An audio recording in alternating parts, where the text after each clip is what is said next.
තෙරුවන් සරණයි හැම දිනාටම. අදත් අපේ සුපුරුදු සදහම් හමු අප මේ ආරම්භ කරන්නේ. අද දිනේ වශයෙන් ගත් විට 2020 වර්ෂයේ 9 වෙනි මාසයේ 17 වෙනි දින අප මේ සදහම් හමුව පවත්වන්නේ ස්කයිප් මාධ්‍යයෙන් ශ්‍රී ලංකා වේලාවෙන් උදෑසන 5:30ට අද 17 වෙනිදා බ්‍රහස්පතින්දා දිනයක් සුපුරුදු වේලාවට අපේ කල්යාණ මිත්‍ර හැම දෙනාම සහසම්බන්ධ වී සිටිනවා. හැම දෙනාමත් අපි ඊටාම ගෞරවයෙන් මේ අවස්ථාව පිළිගන්නවා කල්යාණ මිත්‍රත්වයෙන්.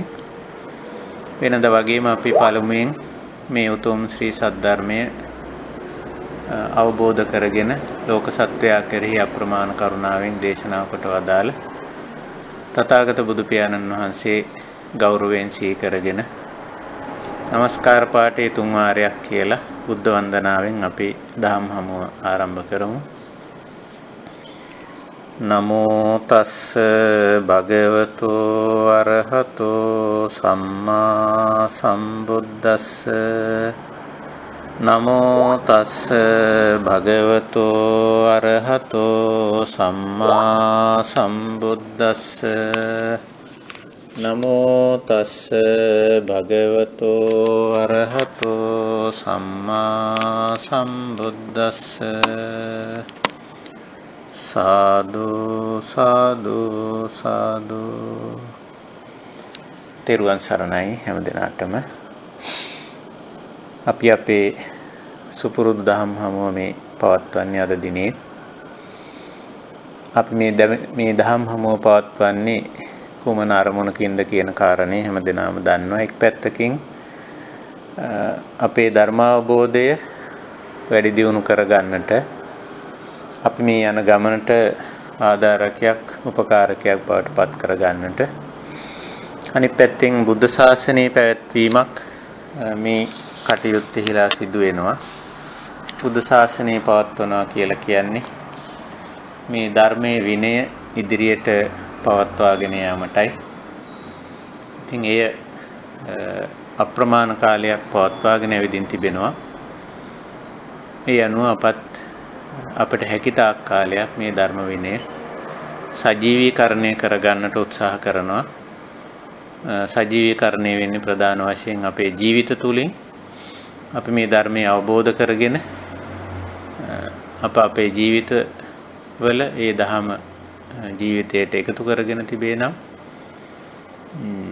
ඒ වගේම එය හැකිතාක් අන් අයට තේරුම් බේරුම් කරලා දීලා ඒ අයත් යොමු කරගෙන තිබේ නම් පිරිසක් වශයෙන් තනි පෞද්ගලිකව පුද්ගලයන් වශයෙන් හා පිරිසක් වශයෙන් මේ දහම අනුගමනය කරනවා නම් අපි ශාසනයේ සජීවී කියලා, දහම සජීවී කියලා පිළිගන්නවා.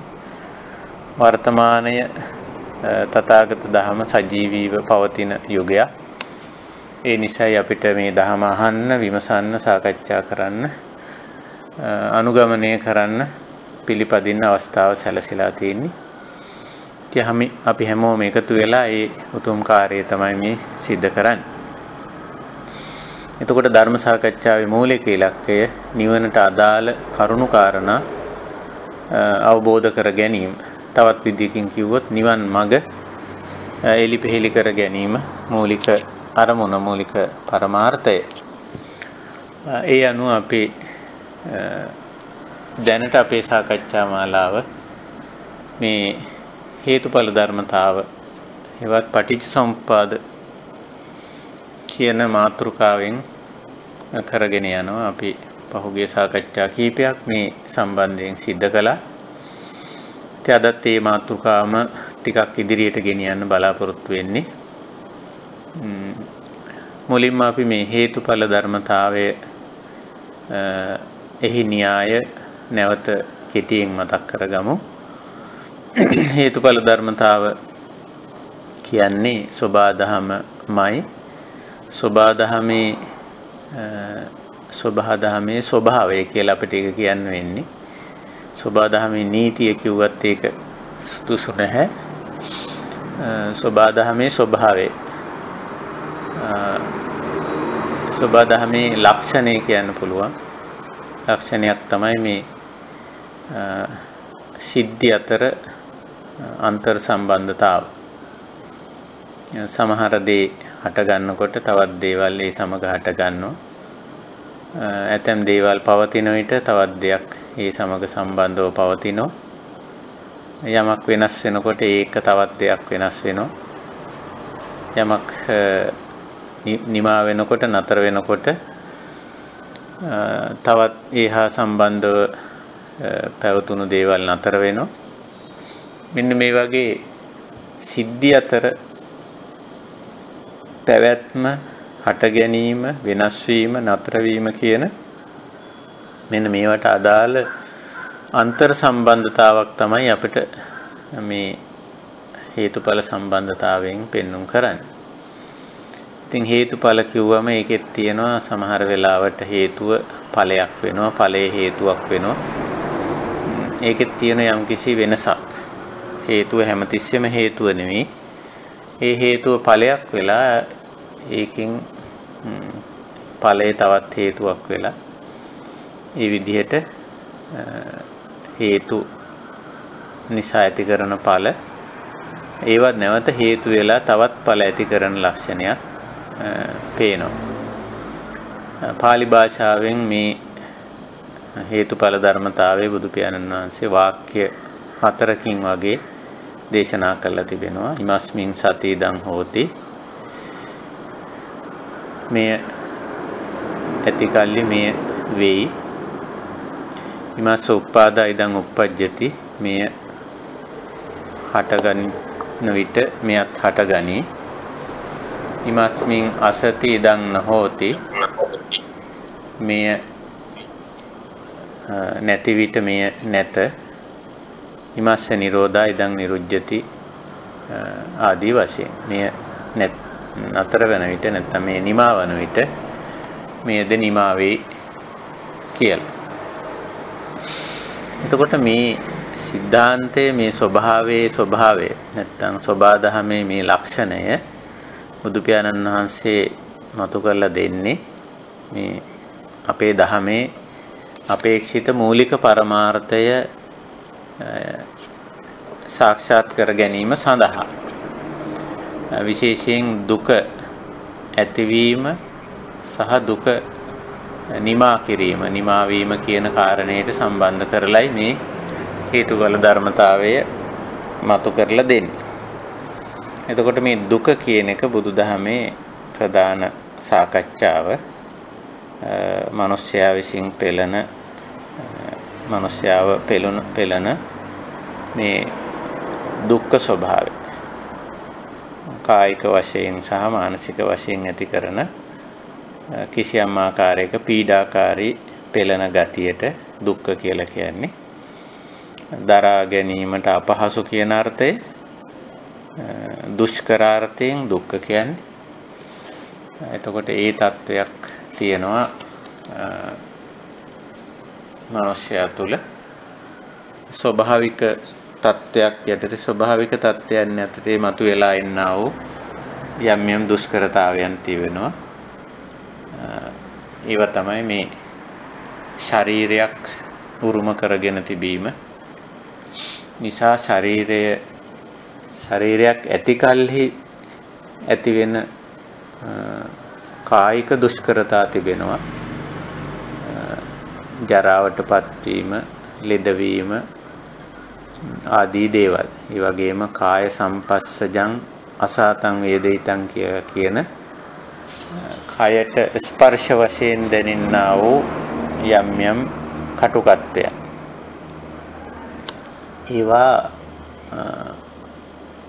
කායික දුක්ඛ වශයෙන් සාමාන්‍යයෙන් හඳුන්වනවා. කය නිසා ඇති වෙන, කයේ ඇති වෙන යම් දුෂ්කරතා හැටියට.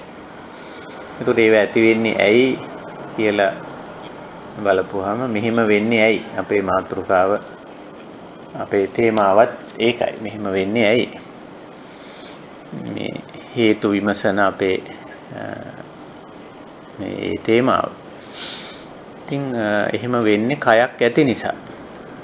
ශරීරයක් ඇති කල්හි ශාරීරික දුක් වේදනා කියන දේවල් ඇති වෙනවා. ඒක ස්වභාවිකයි.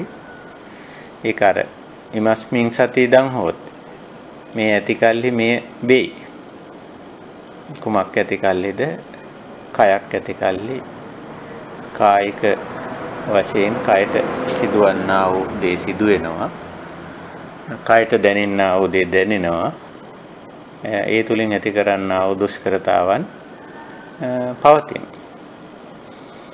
ඊළඟට මේ දුෂ්කරතාවයේ දුක්ඛ తত্ত্বය කායික වශයෙන් විතරක් නෙවෙයි මානසිකවත් දක්වන මනෝ සම්පස්සජං අසාතං වේදිතං කියලා. මානසට ඇති කරන්නා වූ යම් යම් පීඩාකාරී තත්වයන්. දැන් ඒට හේතුව ඇයි එහෙම වෙන්නේ? එහෙම වෙන්නේ ඇයි? මෙහෙම වෙන්නේ ඇයි කියලා අපින් අහුවොත්. ඒකටත් අර හේතුඵල ධර්මතාවයේ උත්තරෙම ලැබෙනවා. බොහොම පහසුවෙන්. ඉමස්මින් සතිදං හෝති. මෙය ඇති කල්ලි කුමක් ඇති කල්හිද? මනසක් ඇති කල්ලි. මනස ක්‍රියාත්මක වන කල්හි මානසික පීඩා ඇත. මනෝ සම්පස්සජං අසාතං වේදිතං ඇත. එතකොට දැන් මෙතන දුක්ඛ කියන මාතෘකාව ගත්තම ඊටාම පැහැදිලි මේ ස්වභාවික අපි මේවට කියන්නේ දුක්ඛ කියලා මේ ස්වභාවික දුෂ්කරතා පවතිනවා. ඕනම තැනක ඕනම කෙනෙකුට කයක් මනසක් තියෙනවා. පුද්ගලිය වශයෙන් අපි ගත්තම ඔය කය මනස දෙක තමයි පුද්ගලිය කියලා කියන්නේ. මේ දෙක එකට ක්‍රියාත්මක වීම.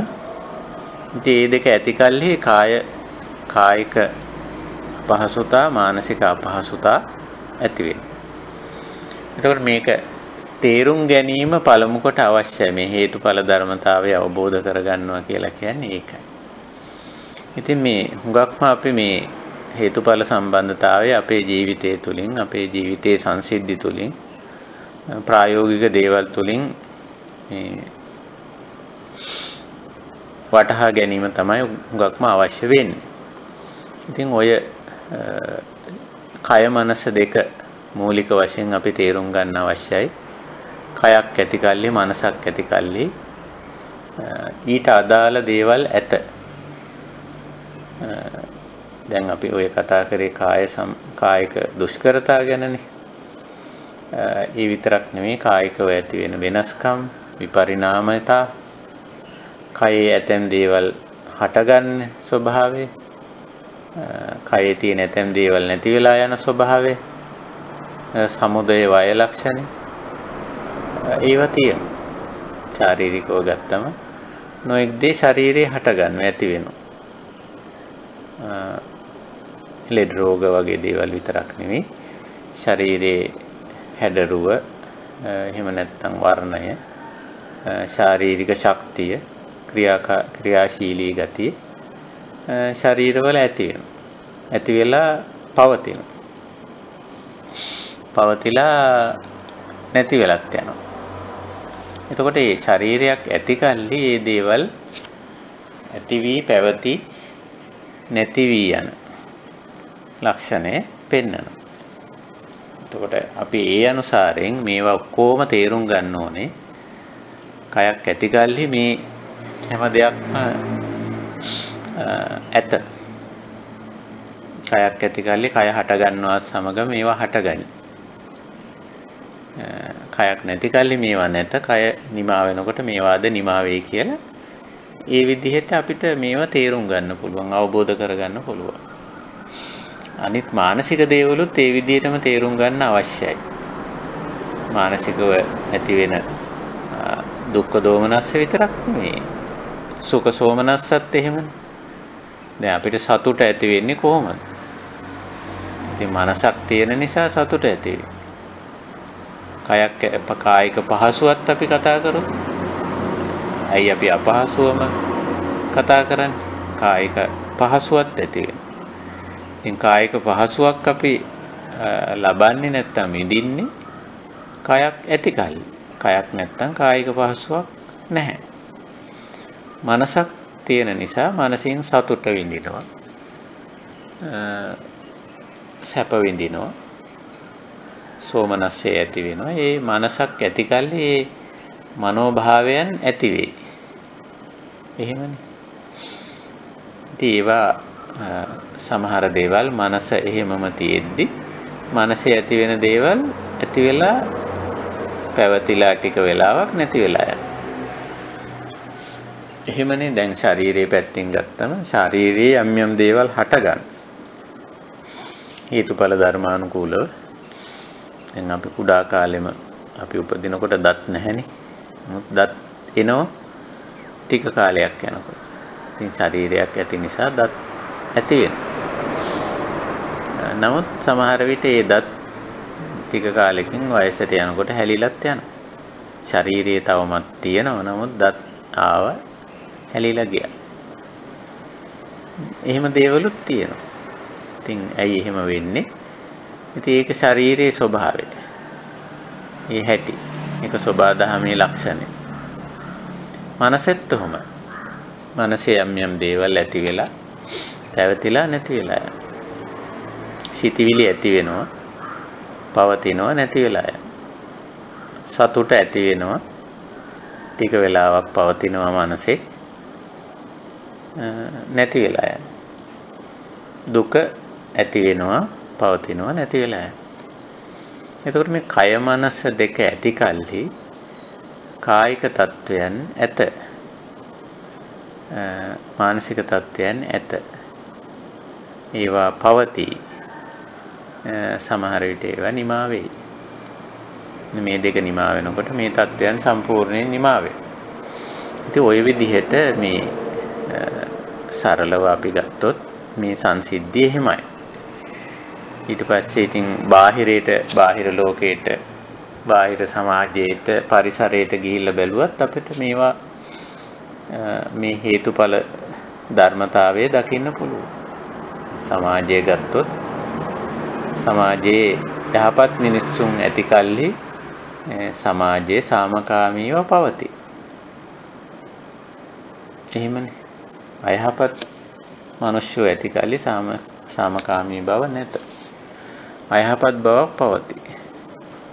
ඒ වගේ නිවසක වුණත් ඉතින් ඒ මිනිස්යන්ගේ තියෙන සාමකාමී සහජීවන ගතිය එවැනි මිනිස්යන් ඇති කල්ලි ඒ නිවසේ එවැනි දේ තිබේ. එවැනි මිනිස්යන් නැති කල්ලි එවැනි දේ නැත. එතකොට ඒකයි මේ හේතුඵල සම්බන්ධතාවය තුලින් අපි දකින්නේ. බාහිර පරිසරයේ කාලගුණ දේශගුණ තත්ත්වයන් අපි ගත්තත් ඒත් ඒ වගේ. ඉතින් ඔය විදිහට මේ හේතුඵල ධර්මතාවය තුලින් අපිට හැම දෙයකම සිද්ධි අතර අන්තර් සම්බන්ධතාවය දකින්න පුළුවන්. කොහොම නමුත් අපි මේ සාකච්ඡාවේදී මූලික වශයෙන් අවධානය යොමු කරන්නේ ද්වාදසාංගයට. ද්වාදසාංගය හැමෝම දන්නවා. පටිච්ච සමුප්පාද න්‍යාය පැහැදිලි කරන ඉදිරිපත් කරන හැම වෙලාවකම බුදුරජාණන් වහන්සේ ඒ තුලින් ඉදිරිපත් කරන්නේ මේ ද්වාදසාංගයට අනුකූලව දුක්ඛ දෝමනස්ස උපායාස, ජරා ව්‍යාධි මරණ ශෝක පරිදේව දුක්ඛ දෝමනස්ස උපායාස, අප්පිය සංපයෝග පිය විප්පයෝග ඉච්ඡාලාභ කියලා සාමාන්‍යයෙන් අපේ ජීවිතේ පවතින මනුෂ්‍යයා පෙළෙන අකමැති තත්වයන් ටික. ඉතින් ඒවා එකිනෙක ඒවයි හේතු පැහැදිලි කරමින් මේ දේශනාව හැමතැනම කරලා තියෙන්නේ. අපි මේ සිද්ධි යුගල 3-4ක් විතර අපි 3ක් විතර කතා කරා. ජාති සහ ජරා මරණ, ඒ වගේම භව සහ ජාති, උපාදාන සහ භව කියන මේ සිද්ධි යුගල, සිද්ධි දෙක තමයි අන්තර් සම්බන්ධතාව පෙන්눔 කරන්නේ. ඉතින් බෝසතාණන් වහන්සේ නැත්නම් බුදුරජාණන් වහන්සේ මේක හුඟක් වෙලාවට යට කොනේ ඉඳලා නැත්නම් මේ දුක්ඛ ස්වභාවයේ ඉඳලා තමයි බොහෝ වෙලාවට පටන් ගන්නෙ. සාමාන්‍යයෙන් අවිද්‍යා පත්‍ය සංඛාර ආදී වශයෙන් ඒක මුල කෙලවර හැටියට දක්වන අතරේ දුක්ඛ දෝමනස් උපායාස අග කෙලවර හැටියට දක්වනවා. නැත්නම් අග ඵලයේ හැටියට දක්වනවා. ඒ ඵලය තමයි සාකච්ඡා කරන්නේ මූලික වශයෙන්. එතකොට කොහොමද දුක්ඛ දෝමනස් උපායාස ජරා ව්‍යාධි මරණ අප්පිය සංපයෝග පීවිප්පයෝග ඉච්ඡාලාභ ඇති වෙන්නේ? ඉතින් ජාතිපච්චය කිසියම් සත්වයක් හැටියට ඉපදුණු නිසා සත්ව කොට්ටාසයකට අයිති වුණු නිසා ඒ සත්ව කොට්ටාසයට අයිති ඒ තත්ත්වයන් වලටපත් වෙනවා කියන එක. ඊට පස්සේ අපි ඒ එකම කතා කරා මේ යම් යම් ಜಾති නැත්නම් සත්ව කොට්ටාසයන්ට වැටෙන්නේ කොහොමද?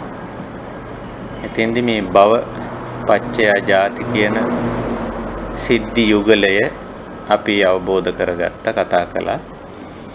මේ භව කියන එක සමහර ඇත්තන්ට පොඩි ගැටලුකාරී බවක් තියෙන බව මේ සඳහන් කළා. සමහර ඇත්තෝ මේ පිළිබඳව අපි සාකච්ඡා කළා. නමුත් මෙතන අර භව කියනකොට මේ ජීවිතයට සම්බන්ධ කරගන්නේ නැති ගතියක්, විශේෂයෙන් පුනබ්බව කියන පැත්තට වැඩියෙන් නැඹුරු වන ගතියක් තිබෙනවා මේ සාකච්ඡාවේදී. නමුත් බුදුරජාණන් වහන්සේ වර්තමාන භව තමයි කතා කරන්නේ. ඒ කියන්නේ කර්ම භව කියලා අපි ඒකට කියන්නේ. වර්තමානයේ අපි කරන්නා වූ සචේතනික ක්‍රියා. එතකොට මේ කර්ම භව කිව්වම හුඟක් වෙලාවට මේ ක්‍රියා කිව්වම චේතනා, වචන, ක්‍රියා කියන තුනම අයිති. ඉතින් මේකේ මූලිකම දේ චේතනා. වර්තමාන මොහොතේ මේ මොහොතේ අපි ඇති කර ගන්නා වූ මානසික තත්ත්වය අනුව අපි කිසියම් ආකාරයක ಜಾති යම් ಜಾතියකට වැටෙන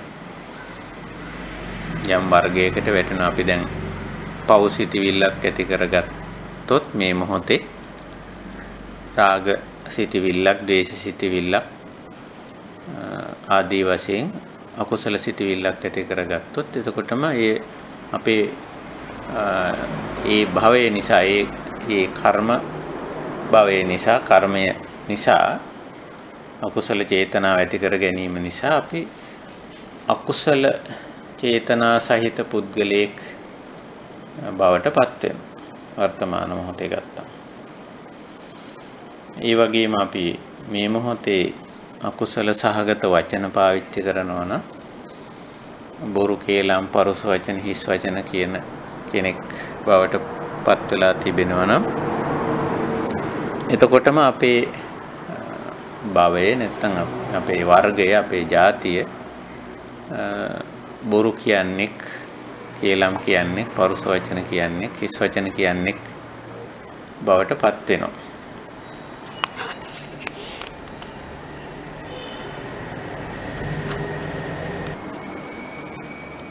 එතකොට ওই විදිහට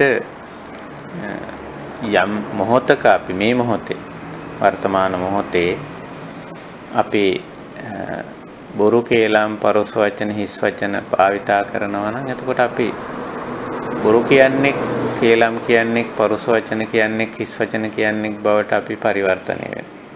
එතකොට ඒක තමයි මේ වර්තමාන වශයෙන් භවයේ සකස් වෙනවා කියලා අපි කියන්නේ. භවයේ සකස් වෙලා ඒ අනුව ಜಾතිය ඇති වෙනවා කියලා අපි කියන්නේ ඒකයි. එතකොට අපිට වැදගත් වෙන්නේ හුඟක්ම මේ වර්තමාන මේ කර්ම භවය කියන එක, උප්පත්ති භවය කියන එක තීන්දුව වෙන්නේ කර්ම භවයත් එක්ක. භව කියන්නේ මෙතන සිදුවීම, කිරීම කියන අර්ථය. ඉතින් සාමාන්‍යයෙන් අපි කිරීම කියන අර්ථය අරගෙන නැහැ මෙතන. සිදුවීම කියන අදහස තමයි භවති කියන පාලි වචනයෙන් භව කියලා සකස් වෙලා තියෙන. සිදු වෙනවා කියන්නේ. එතකොට මේ කර්ම සිදුවීම නිසා ඊට අදාළ වර්ගයට, කොටසට, ජාතියට, නිකායට පුද්ගලයා වැටෙනවා. මේ වැටුනම එතන ඉඳලා එයාට ඊට අදාළ භව දුක නැත්නම් ජාති දුක්ඛය විඳින්න වෙනවා. එතකොට දැන් අපි ඔය සිද්ධිය ටිකක් වර්තමාන කරලා ගන්න උත්සාහ කරමු. දැන් මම හිතන්නේ යම් සටහනක් ඔයත්තන්ට ඒවල ඇති, ඒක කියව ගන්න අවස්ථාවක් ලැබුණද දන්නේ නැහැ. ඒ සටහනේදීත් මම මේ වගේ සමහර දේවල් මතු කරලා තිබෙනවා. වර්තමානයේ යම් පුද්ගලයෙක් ඔහුගේ කර්ම භවය, ඒ කියන්නේ ඔහුගේ සිතිවිලි සකස් වීම, වචන සහ ක්‍රියා, මේ තුන සකස් වෙන ආකාරය අනුව යම් කෙනෙක් පරුස වචන හිස් කියන්නේක් නම් ඉතින් ඒ තැනැත්තාගේ ස්වභාවය පරුස පුද්ගලයෙක් ගණයට වැටෙනවනේ. එහෙම තමයි ඊට පස්සේ හඳුන්වන්නේත් අනිත් අය. රළු වචන, පරුස වචන කියන්නේ නැත්තම් බොරු කියන කෙනා බොරුකාරයෙක් හැටියට, හිස් වචන කියන තැනැත්තා නිකන් මේ ඕපාදූප කියන්නේ හිස් වචන කියන්නේ හැටියට ඒ ගොඩට වැටෙනවා. ඉතින් ඊට අදාළ දේවල් ටිකක් එතන ඉඳලා ඒ තැනැත්තාගේ ජීවිතේ සකස් වීමක් තියෙනවා. ಜಾති කියන්නේ ඒ ගොඩට වැටෙනවා කියන්නේ. ඉතින් ওই විදිහට වර්තමාන ක්‍රියාව, වර්තමාන ඒ සිදුවෙන පුද්ගලයාගේ ජීවිතයේ සිදුවෙන සිද්ධිය සමග මේ පුද්ගල ජීවිතය නව සකස් වීමක්, අලුතෙන් සකස් වීමක් සිද්ධ වෙනවා. වර්තමාන කර්මය, කායික කර්මය ගත්තොත් යම් කෙනෙක් ප්‍රාණඝාතය කරනවා නම් ඉතින් ඝාතකයෙක් හැටියට තමයි යාව හඳුන්වන්නේ. එතකොට ඒ ඝාතකයාගේ කොටසට වැටෙනවා. හොරකම් කරනවා නම් ඒ තැනැත්තා හොරුන්ගේ කොටසට නැත්නම් හොරෙක් කියලා හඳුන්වනවා. එතකොට හොරෙකුට අදාළ කරන ජීවන පැවැත්මක් ඒ පුද්ගලයා තුළ තියෙනවා. ඒ ඔය විදිහට මේ භවපච්චය ජාති කියන කාරණේ දෙපැත්තකින් විග්‍රහ වෙනවා. මූලික වශයෙන් බුදුරජාණන් වහන්සේ විග්‍රහ කරන්නේ වර්තමාන ජීවිතය තුල වර්තමාන භවය නිසා වර්තමාන ජාතිය, භවපච්චය ජාති. ඊට පස්සේ ඒකෙන්ම අනාගත භව නැත්තම් අපි ඒකට කියන්නේ පුනබ්භව කියලා. පුනබ්භව මරණයෙන් පස්සේ සකස් වෙන එක ගැන ඒ කියන්නේ. එතකොට ජීවිතයේ සකස් වීම මේ ජීවිතය තුලත් අලුත් තත්ත්වයන්, නව තත්ත්වයන් ඇති වෙනවා. ඊළඟට ඒක සිද්ධ වෙන්නේ වර්තමාන කර්මානුවනේ. වර්තමානයේ අපි හිතන පතන ආකාරය අනුව අපේ ජීවිතේ, වර්තමාන ජීවිතේ සකස් වෙනවා. වර්තමානයේ අපි කතා කරන විදිය අනුව අපේ ජීවිතේ සැප දුක් විඳිනවා. වර්තමානයේ අපි කරන කායික ක්‍රියා අනුව ඒ සැප දුක් විඳිනවා. මේ ආකාරය. ඊට පස්සේ මේ වර්තමාන ක්‍රියාවල ප්‍රතිඵලයක් විදිහටම මරණයෙන් පස්සේ පුනබ්භව කියලා එක අපි කියන්නේ නැවත මේ ජීවිතයක් සකස් වීම. ආපහු ඒකත් ඒ විදිහටම සිද්ධ වෙනවා. එතකොට ඒක හේතුඵල ධර්මතාවය තුල අපි තේරුම් ගන්න. මේ භවපච්චය ජාති කියන මේ පුරුක, මේ කොටස, මේ යුගලය, සිද්ධි දෙක ඒ විදිහට තේරුම් ගන්න. ඊට පස්සේ මේ භව සහ ඊට මුලින් තියෙන යුගලයත් අපි කතා කරා. උපාදාන පච්චය භවෝ කියලා. උපාදාන කියන වචනේ අපි ගොඩක් විස්තර කරේ නැහැ. නමුත් කලින් විස්තර වීම කෙරිලා තියෙනවා වෙනත් සාකච්ඡාවලදී. උපාදාන කියන වචනේ දැඩිව ගන්නවා කියන අදහස තමයි හුඟක්ම පරිවර්තනය වෙන්නේ. වරදවා ගැනීම වැරදි ආකාරයේ සම්බන්ධයක් කියන එක තමයි වඩා සුදුසු. ඇලීම, ගැටීම, මුලාව කියන තුනම මේ උපාදානය තුල පවතින. උපාදාන කිව්වම මේක එක්තරා විදිහක වරදවා ගන්න ගතියක්, වැරදි ආකාරයෙන් ගන්න ගතියක්, නොගැලපෙන නොසුදුසු අයහපත් විදිහට ගැනීමක් කියලා තමයි අපිට සිංහලට පරිවර්තනය කරන්න වෙන්නේ.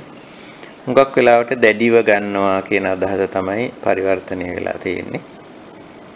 කොහොම නමුත් මේ තුල ඇලීමත්, ගැටීමත්, මුලාවත් කියන තුනම තියෙනවා. මේ තුනෙන් කොයි විදිහකට ගත්තත් ඒක උපාදානයක් හැටියටයි අපිට කියන්න වෙන්නේ. යම් දෙයක ඇලුනත් ඒක උපාදානයක්. යම් දෙයක් සමග ගැටෙනවාද එයත් උපාදානයක්.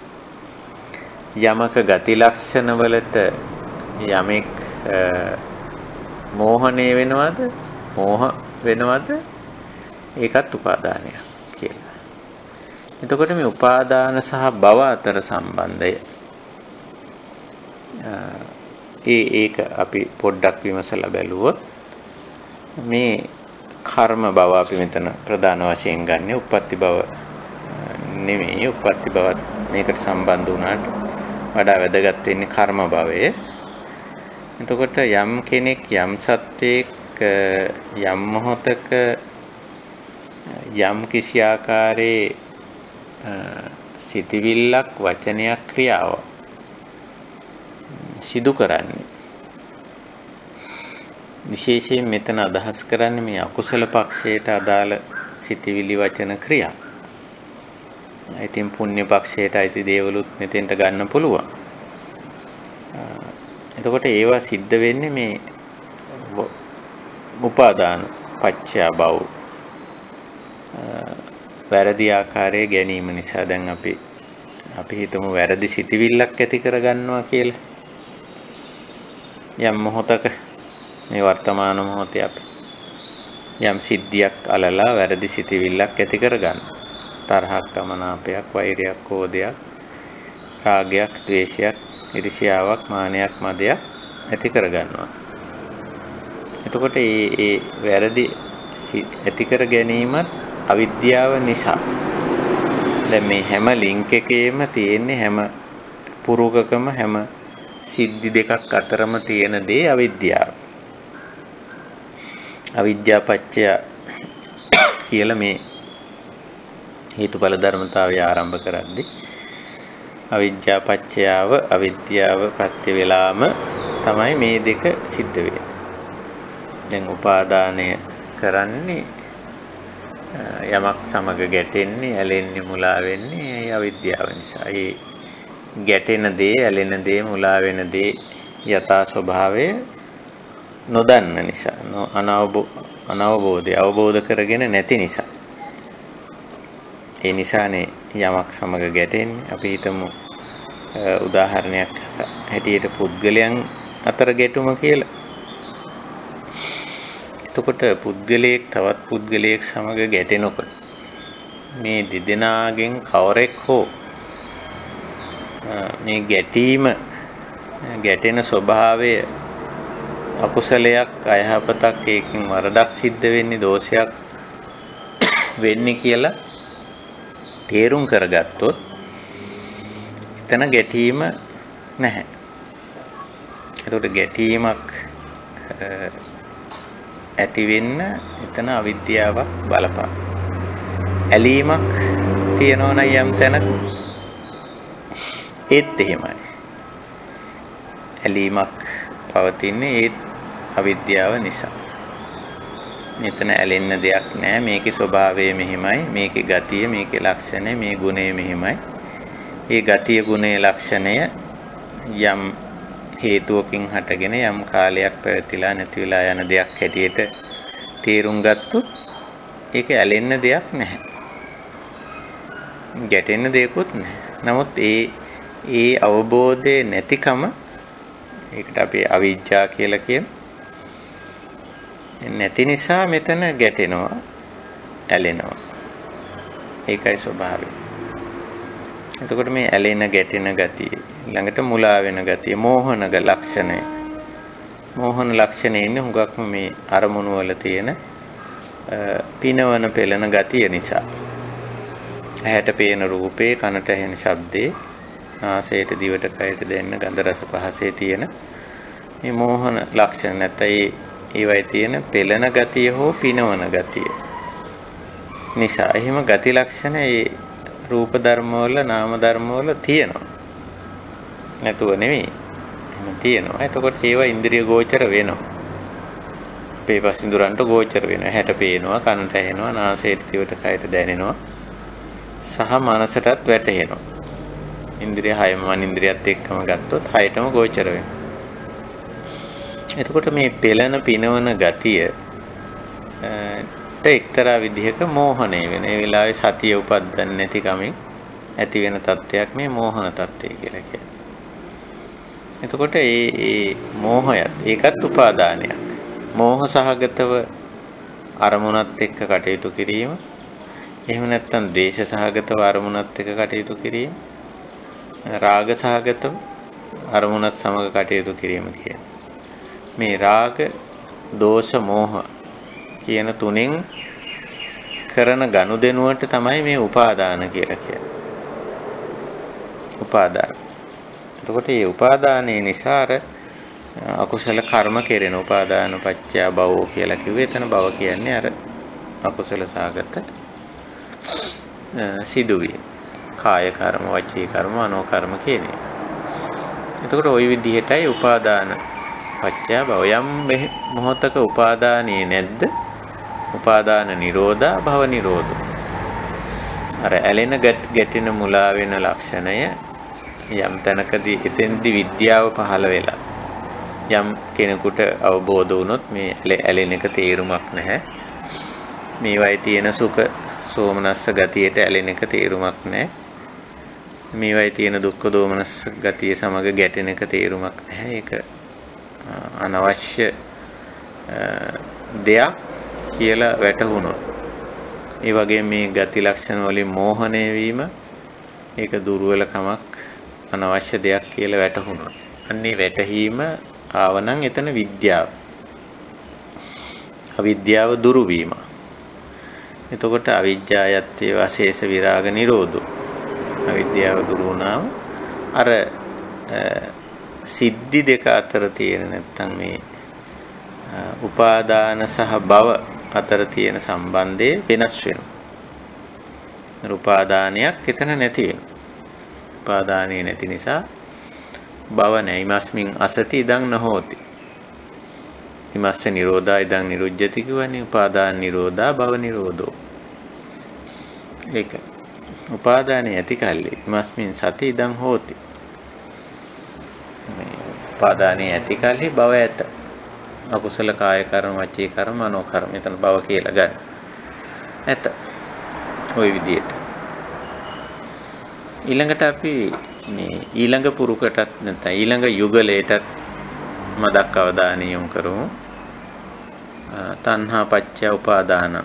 තණ්හා සහ උපාදාන කියන සිද්ධි දෙක. එතකොට මේ දැඩිව ගැනීම නැත්නම් දැඩිව ගැනීම කියලා අපි දැනට එහෙම කියමු. ඇලීම් සහගත, ගැටීම් සහගත, මෝහ සහගත සබැඳියා උපාදාන කරන්නේ ඇයි? තණ්හා පත්‍ය. ඔබ තණ්හා කියන ලක්ෂණය මූලික වශයෙන් මනසේ ඇති වෙන ලක්ෂණයක්. අරමුණට තියෙන කැමැත්ත. අරමුණ කියලා කිව්වේ මෙතන අරමුණු 6. ඒ කියන්නේ රූපය, ශබ්දය, ගන්ධය, රසය, ස්පර්ශය සහ මනසට වැටහෙන කාරණේ. මේ 6ට මනසේ කිසියම් ආකාරයක නැඹුරුතාවයක් වෙනවා. තණ්හා. එතකොට මේ නැඹුරුතාවයත් සාමාන්‍යයෙන් ඒක අකුසල කියලා කියන්නේ අපි හුඟක් වෙලාවට පුරුදු වෙලා තියෙනවා. තණ්හාව අකුසල කියන මට්ටමින් තමයි හුඟක් වෙලාවට හැඳින්වෙන්නේ. නමුත් මේ නැඹුරුතාවය කියන එක මනසේ තියෙන එක්තරා ගති ලක්ෂණයක්. නැඹුරුතාවය. මේ නැඹුරුව කියන එකත් අර මේ කියන්නේ ඒකේ තියෙන ගොරෝසුකමට නැඹුරු වීමයි මෘදුකමට නැඹුරු වීමයි කියන දෙකම අයිති වෙන්නේ. තණ්හා කිව්වම අපි සාමාන්‍යයෙන් පරිවර්තනය කරන්නේ ආසාව කියලා. මොකද ආසාව කියනවට වඩා වෙනස් එකක් තණ්හා කියලා කියන්නේ. අරමුණට නැඹුරු වෙන ගතිය තණ්හාවේ මූලික ලක්ෂණය. කිසියම් ආකාරයක පේන රූපයට, ඇහෙන ශබ්දයේ, දැනෙන ගන්ධ රස පහස වැටහෙන කාරණේ. ඒ දිත්තේ, සුතේ, මුතේ, විඤ්ඤාතේ සමග දකින දේ, ඇහෙන දේ, විඳින දේ සහ වැටහෙන දේ සමග කිසියම් ආකාරයක ඒකට නැඹුරුතාවයක් පෙන්වනවා. ඒක අර ඒකේ පිනවන ගතිය තිබුණත්, පෙළන ගතිය තිබුණත්, ඒ දෙකෙන් තොර ගතිය තිබුණත්, ඒ කියන්නේ සුඛ, දුක්ඛ, අදුක්ඛම සුඛ කියන ලක්ෂණ තුනෙන් කවරක් වුණත් කවර ලක්ෂණයකට වුණත් මනස නැඹුරුතාවයක් පෙන්වනවා. ඔය වේදනා පච්චයානේ තණ්හා කියලා දක්වන්නේ ඊළඟ පුරුකත් අපි මතක් කරගත්තොත් වේදනාව නිසා මේ විඳීම නිසා බැඳීම කියලා නේ කියන්නේ. එතකොට මේ මෙතන බැඳීම මූලික වශයෙන් මනෝභාවය, මානසික තත්ත්වයක්.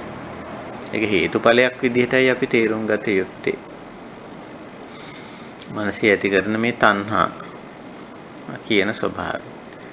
එතකොට තණ්හා කියන ස්වභාවය හේතුඵල ධර්මතාවයක් හැටියට අවබෝධ කරගත්තොත් මේක වේදනාපච්චය විඳීම නිසා ඇති වෙන බැඳීමක් කියලා. තණ්හාවට අපි බැඳීම කියමු.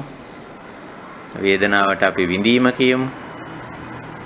විඳීම නිසා බැඳීම. එතකොට මේක අපේ සාමාන්‍ය ජීවිතයේ පොඩ්ඩක් හිතලා බලන්න. අපි යම් දේවල් විඳිනවනේ. එහෙන් රූප බලලා යම් දේවල් අපි හිතාමතාමත් බලනවා. ඒ වගේම පේනෙනවා. එතකොට බලනකොට පේනෙනකොට මනස ඒක විඳිනවනේ. කිසියම් ආකාරයක ඒක වින්දනයක් කරනවා. ඒ වින්දනය කරපු ගමන්ම ඒකට කිසියම් ආකාරයකට බන්ධනයක් නැත්තම් ඒකට නැඹුරුතාවයක් පෙන්වනවා. නැවත නැවත බලන්න, නැවත නැවත අහන්න, නැවත නැවත විඳින්න, නැවත නැවත වටහා ගන්න ආදී වශයෙන් එහෙම නැඹුරුතාවයක් පෙන්නනවානේ. දැන් අපි උදාහරණයක් හැටියට ගත්තොත් සමහර විට අපි එක සැරයක් බලපු දේ ආයි බලනවානේ. එක සැරයක් බලපු චිත්‍රපටයක්, නාට්‍යයක්, එහෙම නැත්නම් කිසියම් නවකතාවක්, පොතක්, එහෙම නැත්නම් එක සැරයක් ගිහිල්ලා බලපු ස්ථානයක් ආයිමත් බලන්න යනවානේ. නැවත නැවත බලන ගතියක් තියෙනවානේ. ඒකට බුදුරජාණන් වහන්සේ පාවිච්චි කරේ පෝනෝ භවිකා කියන ලක්ෂණය. එතනත් අර භව කියන වචනේ තමයි යෙදිලා තියෙන්නේ. පුනබ්බව, පෝනෝ භවිකා කියන එක. ඒක අර නැවත නැවත ඇති කරන ගතිය. පෝනෝ භවිකා. එක සැරයක් බලලා අතාරින්නේ, එක සැරයක් බලලා නතර වෙන්නේ නැහැ. ආයි නැවත නැවත බලන. එක සැරයක් අහලා නතර වෙන්නේ නැහැ. ඒක ආයි අහන. ගීතයක් හරි මොකක් හරි සමහරට අපි ධර්ම දේශනාව වුණත් නැවත අහන.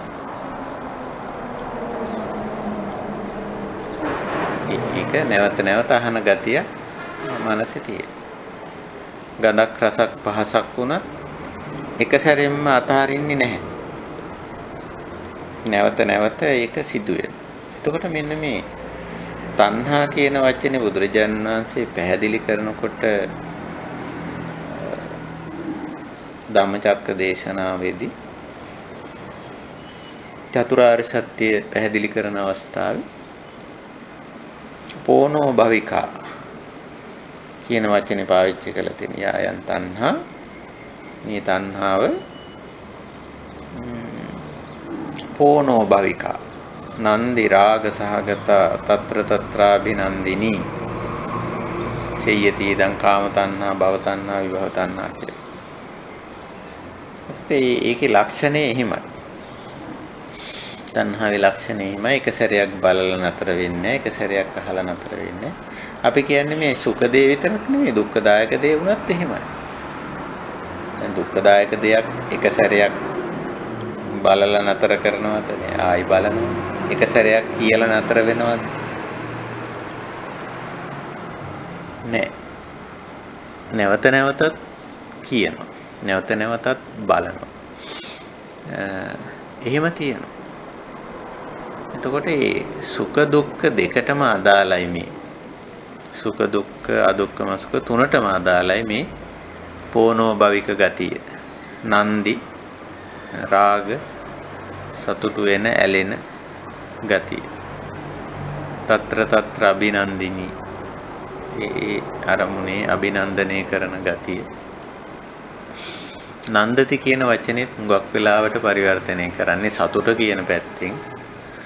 මොකද එක්තරා ප්‍රමාණයකට ඒකේ යෙදෙනවා නැවත නැවත යෙදිනවා කැමැත්තෙන් යෙදෙනවා කියන අර්ථයේ නන්දති කියන වචනේ තියෙන්නේ. එතකොට මේ දුක්ඛදායක දේවල් වුණත් අපි නැවත නැවත දුක්ඛදායක දේවල් අහන ගතිය, බලන ගතිය තියෙනවනේ. දැන් ශෝකාන්ත නාට්‍යයක් නාට්‍යවල තියෙනවනේ සුඛාන්ත සහ දුක්ඛාන්ත කියලා දෙක. මේ දුක්ඛාන්ත නාට්‍යෙත් නැවත බලනවා. මේක අභිනන්දනය කරන ගතියක් තියෙනවා. සුඛාන්ත නාට්‍ය විතරක් නෙමෙයි. දුක්ඛාන්ත නාට්‍යයත් අභිනන්දනය කරනවා. ඒක නැවත නැවත පෝනෝ භවික ගතිය. తත්‍ර తත්‍ර අභිනන්දිනී ගතිය. ඒක තියෙනවා. ඒක ඔය තණ්හාවේ ස්වභාවය.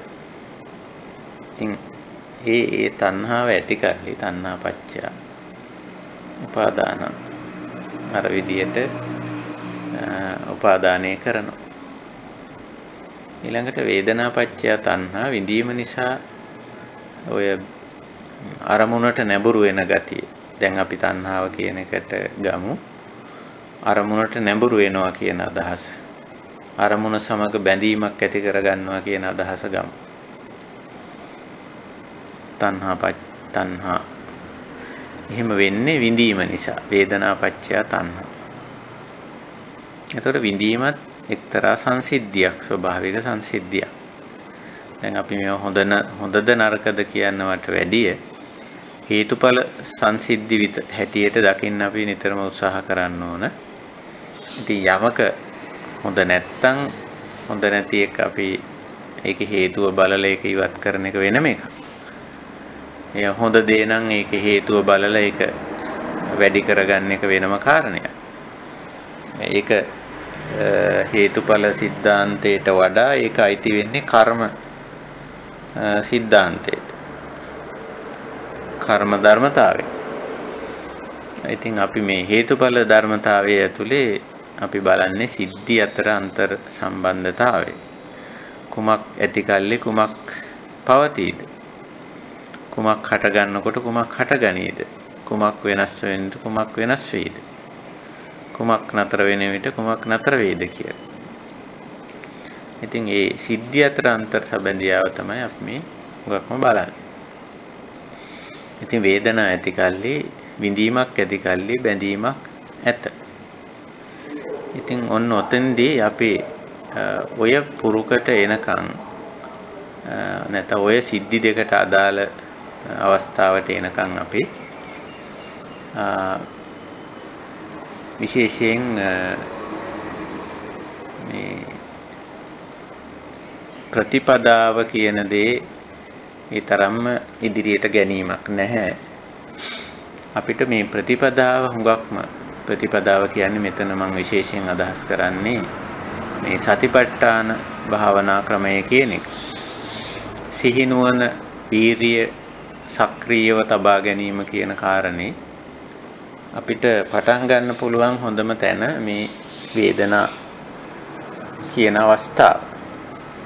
විඳීම කියන අවස්ථාවේ විඳීම කියන අවස්ථාවේ අපි සිහිනුවන උපදින්න අවශ්‍යයි. ඒකයි වේදනානුපස්සනාවක් බුදුදහමේ උගන්වන්නේ. ඉතින් විඳීම කියන අවස්ථාවේ සිහිනුවන ඉපැද්දුවොත් අර බැඳීම වේදනාව විඳීම ප්‍රත්‍ය වේලා විඳීම නිසා ඇති වෙන බැඳීම මොන විදිහේ එකක් බවට අපිට පරිවර්තනය කරගන්න පුළුවන් වෙයිද? ඒක රාග බන්ධනයක්, දේශ බන්ධනයක්, මෝහ බන්ධනයක් බවට පරිවර්තනය කරගන්නේ නැතුව ඒ බන්ධනේ ඊට වැඩිය උපේක්ෂා සහගත ප්‍රඥා සම්පන්න අවබෝධාත්මක සම්බන්ධතාවයක් බවට ඒ සම්බන්ධතාවය පත් කරගන්න පුළුවන්.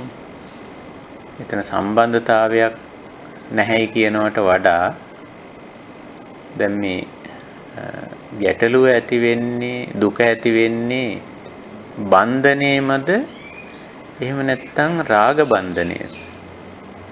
බන්ධනේමද ද්වේෂ බන්ධනේද? බන්ධනේද මෝහ බන්ධනේද? දැන් අපි මේ උදාහරණයක් ගමු. දැන් අපි අතර තියෙනවා කල්යාණ මිත්‍ර සම්බන්ධය කියලා එකක්. එතන බැඳීමක් තියෙනවනේ. බැඳීමක් තියෙනවා. එතකොට අපි එකිනෙකාව ආශ්‍රය කරනවා. එකිනෙකාගේ අවශ්‍යතාවන් වලට අපි හැකි උපරිම ආකාරයෙන් උදව් උපකාර කරනවා. එකිනෙකාගේ ජීවිත සකස් කරගන්න උපදෙස් අවවාද අනුශාසනා මඟ පෙන්වීම කරනවා. එතකොට මෙතන බැඳීමක් නැද්ද? බැඳීමක් තිබෙනවා. නමුත් ඒ බැඳීම යහපත් ආකාරයේ බැඳීමක් තියෙනවා. යහපත් ආකාරයේ බැඳීමක්. එතකොට එතන අපිට පුළුවන්කම තිබෙනවා මේ බැඳීම සම්බන්ධය විඳීමත් සමග ඇති වෙන සම්බන්ධය එතන විඳීම තුල සිහිනුවන උපද්දගත්තොත් මේ බැඳීම යහපත් එකක් බවට පත් කරගන්න. මිනිස්සු අතර තියෙන බැඳීම ඒක රාග බන්ධනයක්, ද්වේෂ බන්ධනයක්, මෝහ බන්ධනයක් බවට පත් කරගන්න නැතුව කල්යාණ මිත්‍ර සම්බන්ධයක් බවට පරිවර්තනය කරගන්න පුළුවන්. එතකොට අපි අතර සම්බන්ධයක් නැහැ නෙමෙයි. අපි අතර සම්බන්ධයක් තියෙනවා. අපි ආශ්‍රය නිශ්චය කරනවා. එකිනෙකාට උදව් උපකාර කරගන්න. සහයෝගය ලබා දෙනවා. නමුත් එතන තියෙන්නේ අර රාගී චේතනාව ද්වේෂයෙන් ඇති කරගත්ත බැඳීමක්, මෝහයෙන් ඇති කරගත්ත බැඳීමක් නෙමෙයි. ප්‍රඥාවෙන්, කරුණාවෙන් ඇති කරගත්ත කිසියම් සම්බන්ධතාවයක්. එතකොට විඳින අවස්ථාවේ අපි ඒ සතිමත් භාවයේ ඇති කරගත්තොත් ඒ විඳීමත් එක්ක අපිට මේ නිවැරදි බැඳීම ඇති කරන්න පුළුවන්කම තියෙනවා. බැඳීම කියපු ගමන්ම අපි හුඟක් වෙලාවට බැඳීමක් කියන එකක් සම්බන්ධතාවයක් නොතිබිය යුතුයි කියලා වගේ තමයි අපි අදහස් කරන්නේ. සාමාන්‍යයෙන් එහෙමයි හුඟක් අය හිතන්නේ. නමුත් මේ විඳීම සමග බැඳීම කියන එක ස්වභාවික ලින්ක් එකක්, ස්වභාවික සංසිද්ධි දෙකක්. එතකොට මෙතන අපේ වේදනානුපස්සනාවක් බුදුරජාණන් වහන්සේ උගන්වන්නේ ඒකයි. එතන සිහිනුවන ප්‍රඥාව තියාගත්තොත් මේ බැඳීම යහපත් බැඳීමක් බවට පත් කරගන්න පුළුවන්. අපි ඕක තවත් උදාහරණයක් අපි දැන් කතා කරේ මිනිස්යන් අතර සම්බන්ධයනේ. අපි වෙනත් බාහිර සිද්ධියක් එක්ක සම්බන්ධයක් අපි බලමු. දැන් උදාහරණයක් ඇටියට අපි ගහකොළ එක්ක අපේ සම්බන්ධයක් තියෙනවා. මොකද අපි ගස් වලින් අපිට මේ කෑමට අවශ්‍ය ගෙඩි ලැබෙනවා, ඖෂධ ලැබෙනවා, හේවන ලැබෙනවා, හුස්ම ලැබෙනවා, සිසිලස ලැබෙනවා, බොහෝ දේ ලැබෙනවා. ඒ ලැබෙන නිසා ඒවා අපි විඳිනවා. ආහාර පාන වශයෙන් ගෙඩි කාලා ඒවා විඳිනවා. ගහක් දිහා බලලා සමහරට ඇහින් විඳිනවා. ඒවයි සුවඳ විඳිනවා, රස විඳිනවා, ස්පර්ශය විඳිනවා. නොඑක් විදිහට අපි ගහ විඳිනවා. ඒකට කියන්නේ අපි වේදනා කියලා විඳීම. ඒක හරි ස්වභාවික සංසිද්ධිය. එතකොට මේ විඳීමත් එක්ක අර විඳින අවස්ථාවේ අපි සිහිනුවන නොපැවැත්වුවොත් සමහර විට මේ ගහ සහ අපි අතර තියෙන බැඳීම රාග බන්ධනයක් වෙන්න පුළුවන්. එහෙම නැත්නම් ද්වේෂ බන්ධනයක් වෙන්නත් පුළුවන්. ඒ ගහේ තියෙන මොකක් හරි කටුවක් හරි ඒකේ තියෙන වස ගතියක්, විෂ ගතියක් හරි මොකක් හරි දෙයක්කට අපි ද්වේෂ කරනවා වෙන්න පුළුවන්. ඒ ගහත් එක්ක අපේ තියෙන්නේ දැන් අකමැත්තක් වෙන්න පුළුවන්. එහෙම නැත්නම් විශේෂ මනාපයක් ඒකේ. එතකොට මේ සිහිනුවණින් යුක්ත වුණොත් මේක විඳින මොහොතේ ඒ හා ඇති වෙන බැඳීම ඒ කියන්නේ අපි මේ කතා කරන්නේ විඳීම සහ බැඳීම කියන පටිච්ච සමුප්පන්න ධර්මතා දෙක. වේදනා සහ තණ්හා කියලා පාලියෙන් හඳුන්වන්නේ. මේ දෙක අතරේ මේකේ මේ බැඳීම කියන එක, බන්ධනයේ සම්බන්ධතාවය කියන එක වඩා නිවැරදි කරන්න පුළුවන්. වඩා යහපත් කරන්න පුළුවන්. ගහ සහ මා අතර සම්බන්ධය යහපත් කරන්න පුළුවන්.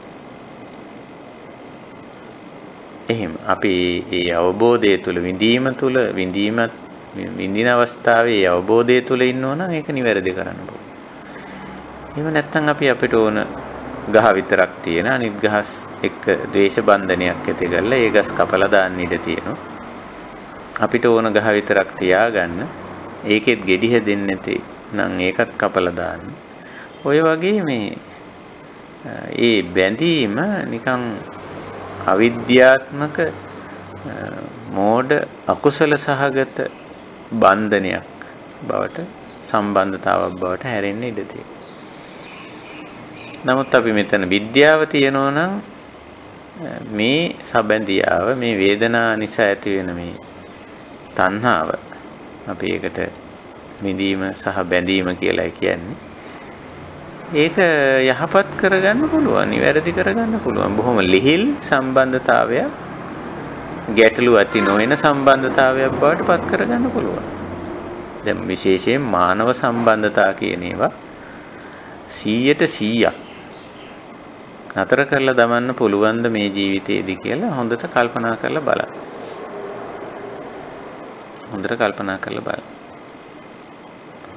එහෙම හැකියාවක් නැහැ.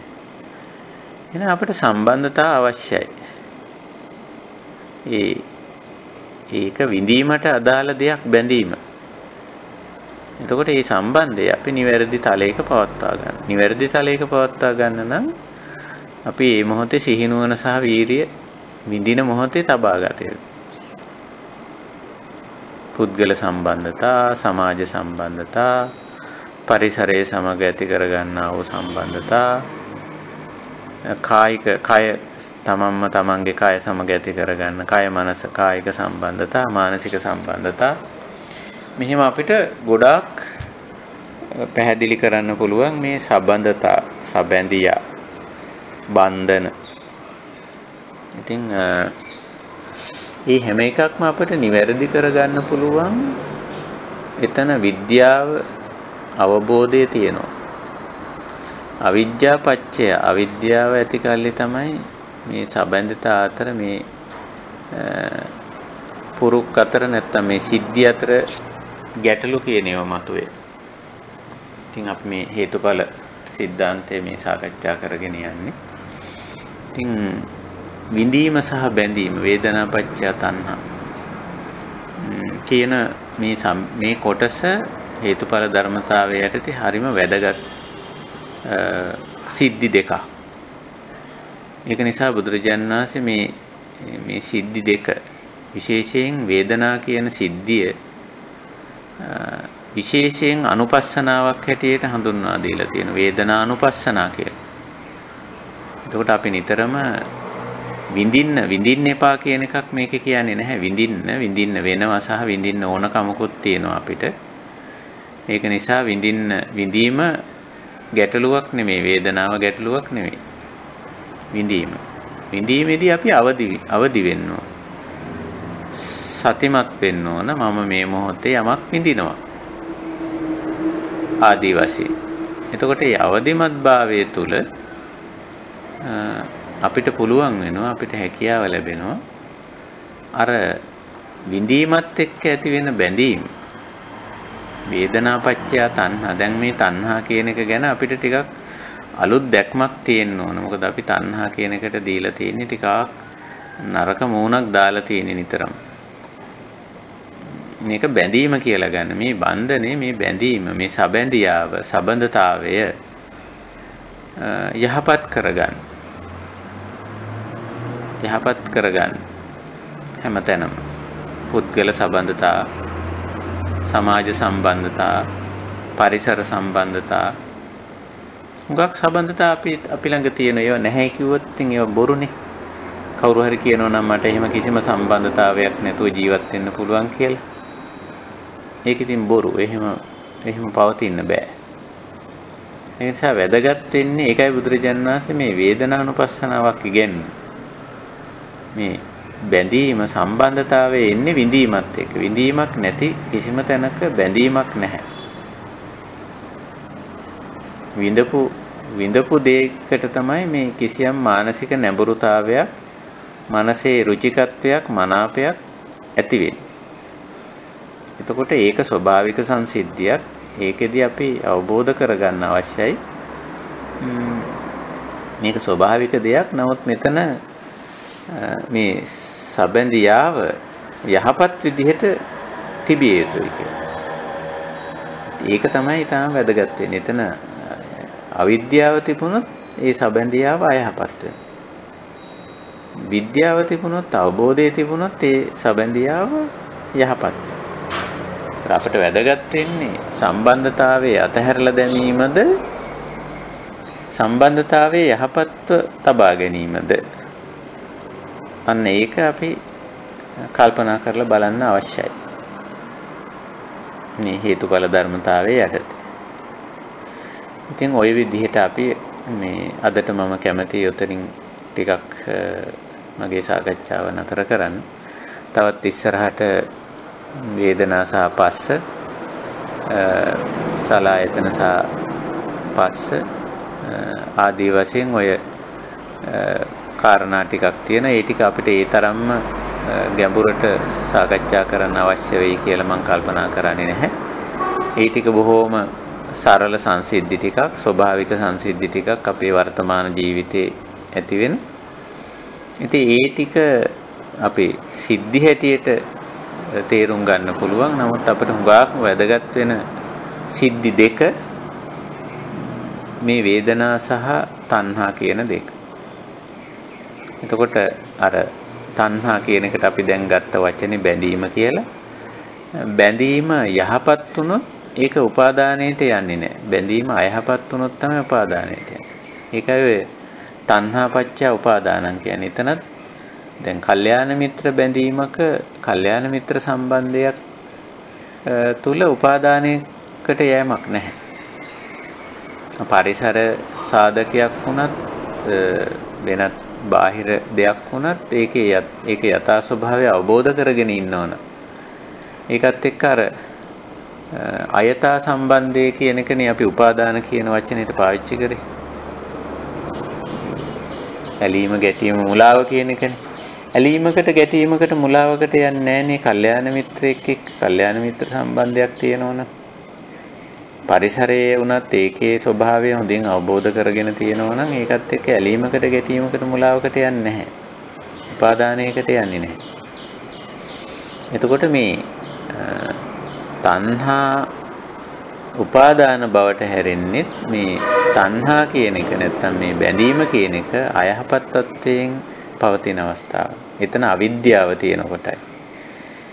විද්‍යාවෙන් අවබෝධයෙන් පවත්වා ගන්නා වූ සබඳියාව තුළ උපාදානයකට නැත්තම් දැඩි බැඳණයකට වර්ධවා ඇති කර ගන්නා වූ බැඳීමකට යොමු වෙන්නේ නැහැ. ඒ නිසා අපිට මේ හේතුඵල ධර්මතාවය ඇතුළේ හුඟක්ම වැදගත් වෙන සිද්ධි දෙක වෙනවා. මේ විඳීම සහ බැඳීම කියන දෙක. වේදනා තණ්හා දෙක. විඳීම කියන සංසිද්ධිය අපිට වළක්වන්න පුළුවන් එකක් නෙවෙයි. නතර කරන්න පුළුවන් එකක්, අහක දාන්න පුළුවන් එකක්, අක්‍රිය කරලා තියන්න පුළුවන් එකක් නෙවෙයි. මේ මොකද ඇහැ කන නාසය දිවකය මනස කියන මේ ඉන්ද්‍රිය ඇති කල්ලි සහ ඒවා සක්‍රීය කල්ලි අරමුණු හිතට වදිනු. පස්ස කියලා අපි ඒකට කියන්නේ. ඉතින් පස්සපච්චය වේදන. ඒව සිද්ධ වෙනවා. ඒක හේතුඵල ධර්මතාවයක්. ඉතින් මේ ඉන්ද්‍රිය සහ අරමුණු ඇති කල්ලි විඥානයේ ඇති කල්ලි තින්නම් සංගති පස්සෝ කියලා අපි ඒව දන්නවා. ඉතින් ඒක සිද්ධ වෙනවා. ඒක ස්වභාවික සංසිද්ධියක් නේ. ස්වභාවික සංසිද්ධිය ඇතුලේ අපිට පුළුවන්කම ලැබෙනවා, හැකියාව ලැබෙනවා මේ අර සිද්ධිය ඇතුලේ සිහිනුවන පිහිටවාගෙන ඒකෙන් ඇතිවෙන අහිතකර බන්ධනේ වළක්ව ගන්න. එතන තමයි ප්‍රධාන වශයෙන් ඔය තස්සායේව තණ්හාය අශේෂ විරාග නිරෝධෝ චාගෝපටි නිස්සග්ගෝ මුත්‍ති අනාලයෝ වශයෙන් බුදුරජාණන් වහන්සේ නිරෝධ සත්‍ය පැහැදිලි කරන අවස්ථාව. දැන් මේ නිරෝධ සත්‍ය බොහෝ වෙලාවට තණ්හාව ඉතිරි නැතිවම අවසන් කිරීම කියලානේ අපි මේක පරිවර්තනය වෙන්නේ. එතන මේ කියන්නේ අර රාග බන්ධන, දේශ බන්ධන, මෝහ බන්ධන ඉතිරි නැතිව අවසන් කිරීම ගැන මේ කියන්නේ. නැතුව බැඳීම් කියන ඒවානේ අපේ සබැඳියා දැන් කල්යාණ මිත්‍ර. එහෙමනම් බැඳීම ඉතිරි නැතිවම අවසන් කරනවා කිව්වොත් එහෙනම් කල්යාණ මිත්‍ර සම්බන්ධයත් ඉතිරි නැතිවම අවසන් කරන්න වෙනවනේ. ඒකයි මෙතන අපි තේරුම් ගන්න ඕන දේ තමයි මේ බැඳීම් අවසන් කරනවා කියව මේකෙන් හුඟක්ම අදහස් කරන්නේ මේ රාග බන්ධන, දේශ බන්ධන, මෝහ බන්ධන කියන ඒ. ඒ රාග බන්ධන ඇති නොවෙන්න නම් අර වින්දනයේදී, විඳීමේදී අපි සිහිනුවන උපද්දගෙන ඉන්න ඕන. ඒකයි තියෙන්නේ. ඉතින් ඔය ඔතනින් අපි අදට අපේ මගේ සාකච්ඡා කොටස මම නතර කරනවා. ඉතින් වෙනද වගේම අපි මේ සාකච්ඡා මණ්ඩපය විවෘත කරනවා අපේ සාකච්ඡාවට එකතු වෙලා ඉන්න අපේ කල්යාණ මිත්‍රයන්ට මේ හේතුඵල සම්බන්ධතාවය නැත්නම් හේතුඵල સિદ્ધාන්තේ නැත්නම් හේතුඵල ධර්මතාවය අපි ටිකක් මේ සාකච්ඡා කරමින් යන්නේ.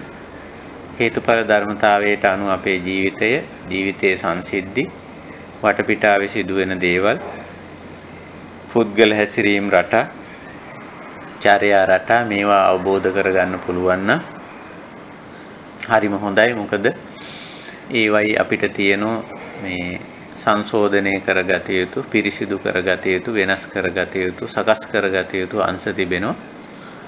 ඒවා සංශෝධනයේ පිරිසිදු කරගන්න, සකස් කරගන්න, වෙනස් කරගන්න හැකියාව ලැබෙන්නේ ඒවයි මේ හේතුඵල සම්බන්ධතාවය දැනගත්තොත්, දැකගත්තොත් පමණයි. එහෙම නැත්තම් මේ දේ කරගන්න අපිට හැකියාවක් ලැබෙන්නේ නැහැ. ඒකයි ස්වභාවය. ඉතින් ඔන්නෝමයි මේ හේතුඵල සම්බන්ධතාවයේ ඇති ප්‍රයෝජනීය වැදගත්කම. අපි තවත් මේකේ කොටස් ටිකක් ඉදිරියට තියෙන ඒවත් අපි ඉදිරි සාකච්ඡාවකදී කතා කරන්න බලාපොරොත්තු වෙමු. ඉතින් අදට මේ ඔය මගේ විස්තර කිරීම මම ඔතකින් නතර කරන්න කැමතියි. ඉතින් අපිට පුළුවන් එහෙමනම් මේ සාකච්ඡා මණ්ඩපයට යමු වෙන්න. ඒකම අපේ ඉදිරි සාකච්ඡාව අපිට ඉදිරියට එන සතියන්තේ නිසා අපිට ටිකක් ඉදිරි දවස් 3ෙම සාකච්ඡාව පවත්වන්න නොහැකි වෙනවා. අපි නැවතත් 21 වෙනිදා තමයි සඳුදා දවසේ තමයි සාකච්ඡාව කරන්න බලාපොරොත්තු වෙන්නේ. ඒකත් මේ වෙලාවේ මතක් කරන්න ඕනේ. හොඳයි, එහෙනම් අපි මෙතෙන් සිට ඉතිරි කාලය අපි මේ හෝරා දෙකක් වගේ මේ සඳහා ගත කරනවා සාමාන්‍යයෙන්. ඉතිරි කාලය අපි කතා බහ කරමු හේතුඵල ධර්මතාවය පිළිබඳ අපේ කල්යාණ මිත්‍රයන්ගේ අදහස් උදහස් යෝජනා සාකච්ඡා ඒ වගේම ගැටලු ප්‍රශ්න ආදී තියෙනවා නම් අපි ඒවා සාකච්ඡා කරන්න මෙතෙන් සිට කාලය ගමු.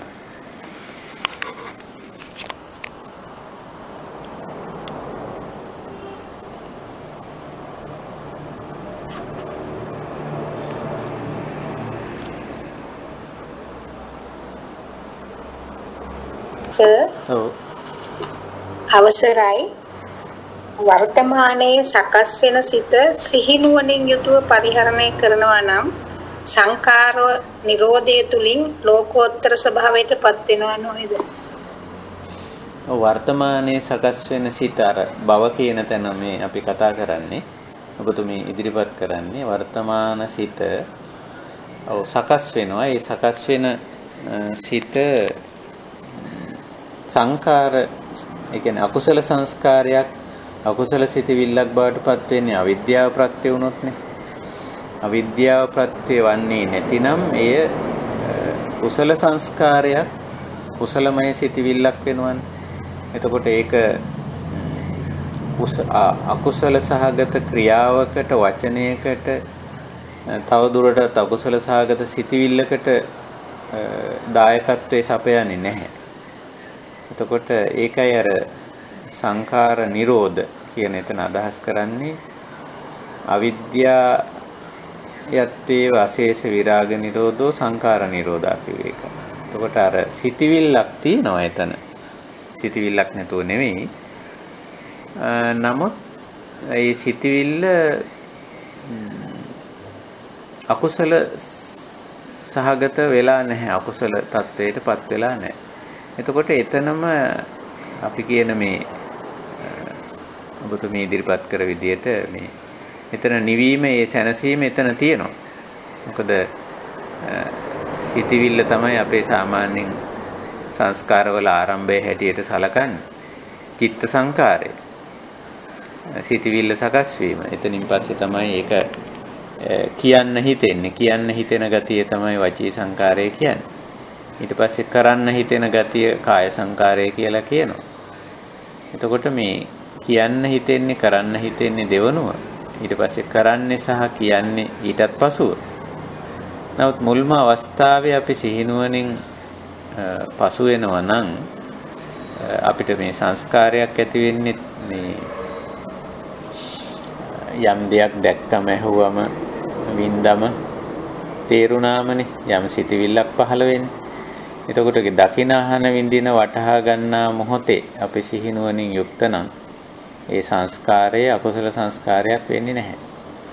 මොකද එතන ඒ දකින අහන විඳින වටහා ගන්නා අවස්ථාවේ අවිද්‍යාව නැත්තම් විද්‍යාව තියෙනවා නම්, සම්මා දිට්ඨිය තියෙනවා නම්, දකින අහන විඳින දේ යථා ස්වභාවය, එහි අනිත්‍ය අනාත්ම විපරිණාම සමුදය වය පටිච්ච සමුප්පන්න ස්වභාවය වැටහෙනවා නම් එහෙනම් ඒ දකින අහන විඳින දේ සම්බන්ධයෙන්, වටහා ගන්නා දේ සම්බන්ධයෙන් අකුසල සංස්කාරයක් ඇති වෙන්නේ නැහැ. මොකද එතන අවිද්‍යාව නැහැ. මේ දකින්නකොටම දකින්නේ විද්‍යාවෙන්, අහනකොටම අහන්නේ විද්‍යාවෙන්, විඳිනකොට විඳින්නේ විද්‍යාවෙන්. වටහා ගනිද්දී ඒක අවිද්‍යාවෙන් තොරවම වටහා ගන්නවා. එතකොට එතන අවිද්‍යාව නැති නිසා ඒ අකුසල සංස්කාරය කෙරෙන්නේ නැහැ. ඉතින් ওই විදිහයි මේ දේ, මේ සිද්ධිය. ඉතින් ඔව්, එතනම එතනින් පස්සට යන්නේ නැහැ. එතනම ඒ ටික අවසන්. ඉතින් පළවෙනි පුරුකෙම නැත්තම් පළවෙනි සිද්ධි දෙකේදීම ඒක නිමයි. ඒක නිසා එතනම ඒ නිවන තියෙනවා කියලා අපිට කියන්න පුළුවන්. ඒ එතන අකුසල සංස්කාරයක් කෙරෙන්නේ නැති නිසා. ඔව්, ඒක හරි.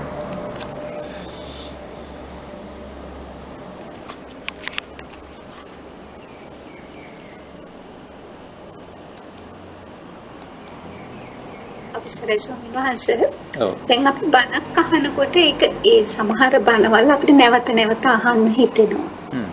ඒ වගේ වෙලාවට සියුම් බැඳීමක් නැද්ද? නැවත නැවත ඇසීමට ඇති ආසාවක් ඇති වෙයි. ඒක උපාදානයක් වෙන්නේ නැද්ද ස්වාමීන් වහන්සේ? ඒක මේ කුසල ඡන්දය දැන් කුසල ඡන්දයේදී ස්වභාවය දැන් කාමච්ඡන්දය සහ කුසල ඡන්දය කැමැත්ත කියන එකේදී වෙනස වෙන්නේ දැන් අවබෝධයෙන් යමක් විඳිනකොට යමක් නැවත නැවත විඳින අවස්ථාවක් තියෙනවා අනවබෝධයෙන් අවිද්‍යාවෙන් සහ විද්‍යාවෙන්. ඒක දැන් අපි අවබෝධයෙන් යමක් විඳිනකොට නැවත නැවත එතන ඒ දේ නැවත විඳින්න ලැබුණයි කියලා උද්දාමයකුත් නොලැබුණයි කියලා තැබීමකුත් නැහැ. මොකද අපි දන්නවා මේ දේ නැවත විඳීම අවශ්‍යයි. එහෙත් මේක හැමතිස්සෙම අපි විඳින්න අවශ්‍ය විදිහටම මේක නැවත නැවත අහන්න හෝ දකින්න හෝ විඳින්න හෝ නොලැබෙන්න පුළුවන්. එතකොට මේ අවබෝධය තුල අපි නැවත නැවත දැක්කට ඇහුවට වින්දට වටහා ගත්තට එතන ක්ලේශ ගතියක් නැහැ. දැන් දහම් සාකච්ඡාවක් වුණත් අපි නැවත ඇසීමේ අවශ්‍යතාවයක් තියෙනවා. ඒක නිසා අපි නැවත අහනවා. හැබැයි ඒක අහන්න නොලැබුණා කියලා ප්‍රශ්නයක් නැහැ. දැන් අපි ඕක තවත් උදාහරණයක් ගත්තොත් දැන් ආහාරයක් අපි නැවත නැවත ආහාරයට ගන්නවනේ. නැවත නැවත කරන දේවල් තියෙනවා. කෝනෝ භවිකව කරන දේවල් නැවත නැවත. හැබැයි ඒක අවබෝධයෙන් කරනවා නම් ඒක නැවත කරන්න ලැබුණා කියලා උද්දාමයකුත් නැවත කරන්න නොලැබුණා නැවත දකින්න නැවත අහන්න නැවත විඳින්න නොලැබුණා කියලා තැවීමකුත් නැහැ. මොකද අර නැවත කරත් ඒක අවබෝධයෙන් කරන්නේ. අන්න එතන තමයි ඔය නැවත නැවත කිරීම එක සැරේටම තණ්හාව නැත්තම් ඒක අකුසලයක් කියන තැනට යන්න එපා. නැවත නැවත කිරීම අපේ ජීවිතයේ ඕනතරම් දේවල් අපි නැවත නැවත කරන්න වෙනවනේ. එතකොට මේ නැවත නැවත කරන එක අපි විද්‍යාවෙන් යුක්ත නම් අවිද්‍යාවෙන් තොරව කරනවා නම් ඒ නැවත නැවත කෙරුණත් නැවත නැවත නොකෙරුණත් ප්‍රශ්නයක් නැහැ. අර අවිද්‍යාවෙන් යුක්ත නම් නැවත නැවත කෙරෙනකොට උද්දාමයට සහ බැඳීමට යනවා. නැවත නැවත කරන්න ගිහිල්ලා ඒක කරගන්න බැරි වුණාම තැවීමට සහ ගැටීමට යනවා. ඔය එකකටවත් යන්නේ නැහැ. නැවත නැවත කිරීමක් සිද්ධ වුණාට ඒක විද්‍යාවෙන් කරනවා නම් ඒක අනිත්‍ය දෙයක් අනාත්ම දෙයක් ආදී වශයෙන් ඒ විදිහට දැකලා ඒ දේ තුල ඒක නැවත නැවත කරනවා නම් අර ගැටලු දෙකම ඇති වෙන්නේ නැහැ. ඊමණසනන්සිට පැහැදිලි වංශිත ගොඩක්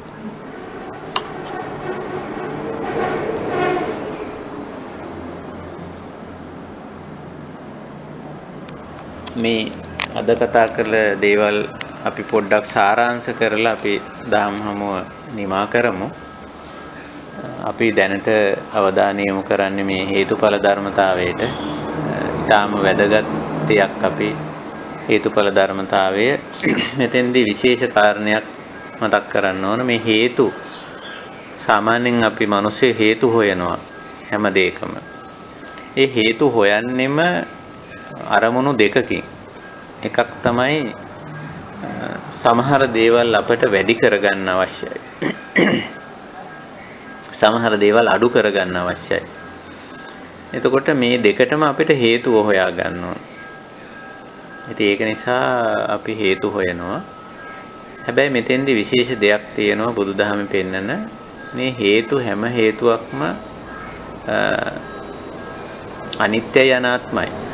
ඒ කියන්නේ අපිට ඕන හැටියට සමහර හේතු යම් ආකාරයකට වෙනස් කරගත හැකි ස්වභාවයක් තියෙනවා. නමුත් ඇතැම් හේතු වෙනස් කරන්න බෑ.